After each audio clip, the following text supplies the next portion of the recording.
আমরা কারে হারাইছি দেখেন, এই ভিডিওটা দেখলেই বুঝতে পারবেন। আমরা একজন বীরকে হারাইছি, আমরা একজন দেশের রত্নকে হারাইছি। ভিডিওটা দেখেন। আল্লাহ যদি বাঁচায় রাখে, যা বলাই নেই, শরীফ ওসমান হাদির দায়বদ্ধতা সেই রিকশাওয়ালার প্রতি, যে আমার এইখান থেকে উঠাইয়া নিয়া ভাড়াটা নেয় না, চড়াই ধরে ভাড়া দিতে চাইলে চোখের পানি ছাইড়া দেয়।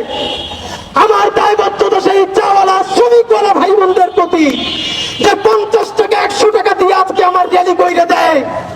আমার দায়বদ্ধতা বাংলাদেশের সেই সমস্ত লক্ষ কোটি আমার মা খালা, যাদের সন্তানদেরকে বলে ওসমান ঢাকা বৈশাখ কি করে, তোরা যে ঢাকায় ওর সাথে কাজ কর। যারা আমার জন্য জুমাবারে আমার যে মায়েরা রোজা রাখে, আমার যে মা খালারা রোজা রাখে, সন্তানকে আমার কাছে পাঠায়, বাড়ির 2-4 টাকা জমা আমাদের জন্য পাঠায়। ওসমান হাদির সংসদে কথা বলবে আমার সেই মা বোনদের জন্য, আমার খালাম্মাদের জন্য, ইনশাআল্লাহ।